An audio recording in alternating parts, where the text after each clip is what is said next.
Hi, this is Kevin with Advanced Leather Solutions. What I want to do today is I want to show you examples of two types of material that may not be candidates for any restoration work. One is actually a synthetic material. It certainly looks like leather, but it's not leather, and we need to know how to figure out why it's not leather, so if you run across it, you'll be able to understand the nature of this material and not consider it to be a candidate for leather restoration. The other is a little bit more interesting. The other one is actually leather, where the original factory finish is beginning to fail. And so that's not necessarily all that uncommon, but the way this is failing could be problematic if you're going to do leather restoration work. So on to example number one.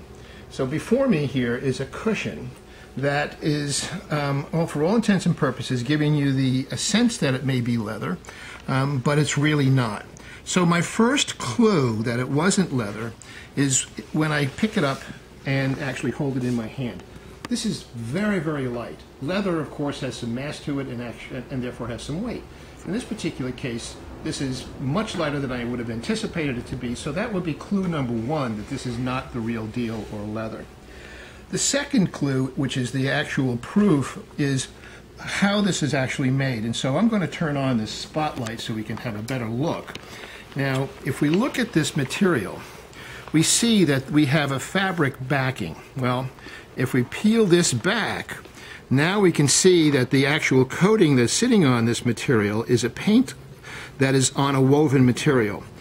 You could never restore something like that because it simply is going to continue to fail on you. A woven material has basically air pockets in between the weaves, whereas leather is one continuous surface.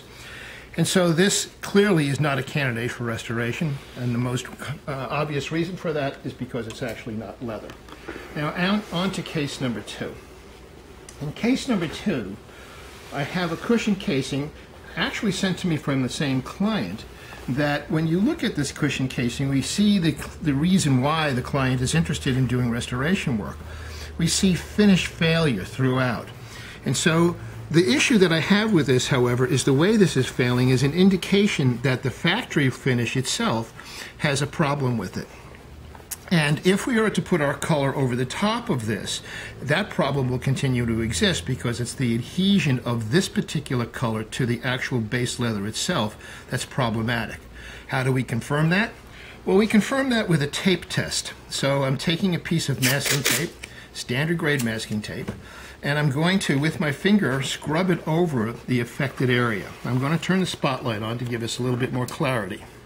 So, take the masking tape, scrub it in, and pull.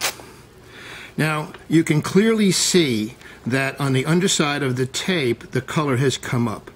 And of course, here is the raw leather.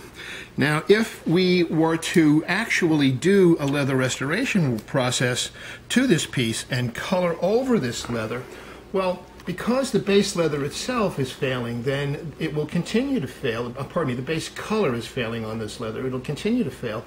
And so our color is going to come up with the base color as it fails.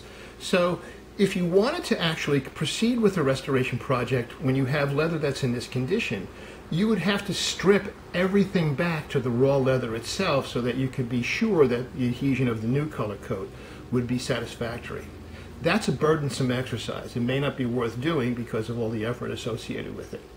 If you have questions about these two pieces that we just talked about or any other, please give me a call. It's Kevin at Advanced Leather Solution, 510-786-6059.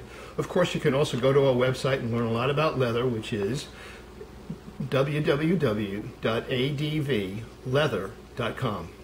Thanks.